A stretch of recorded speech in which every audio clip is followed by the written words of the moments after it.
Sandrine Chaudet, bonjour, vous êtes gérante de la gamme Alliance Team, des produits gérés non avec une approche fondamentale mais avec une méthode quantitative. Est-ce à dire que la machine est plus performante que l'homme? L'objectif du modèle quantitatif que nous avons mis en place, c'est de limiter le biais émotionnel, limiter le risque humain en quelque sorte, et donc nous aider à prendre des décisions. Mais je vous rassure, c'est moi qui gère le portefeuille et la décision au final est discrétionnaire, c'est ma responsabilité. L'objectif, c'est de trouver l'équilibre entre une approche méthodique, quantitative, et une approche plus discrétionnaire. En fait, un équilibre entre l'homme et la machine. Les fonds flexibles ont-ils fait leurs preuves dans les baisses récentes?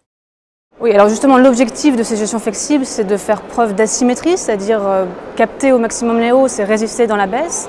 La gamme Alliance Team existe depuis plus de 3 ans maintenant, et oui, les résultats sont là. 3 années de performance positive, dans des marchés qui parfois ont été très difficiles, donc une capacité à capter les hausses et aussi à résister à la baisse. Les fonds flexibles patrimoniaux sont très largement investis en obligations. Ne vont-ils pas souffrir d'une éventuelle hausse des taux? Les risques sont là, c'est vrai, ça fait la une des journaux aujourd'hui. Dans Alliance Team, plus précisément, c'est vrai qu'on peut avoir une proportion importante sur les marchés obligataires. Nous avons mis en place 3 stratégies.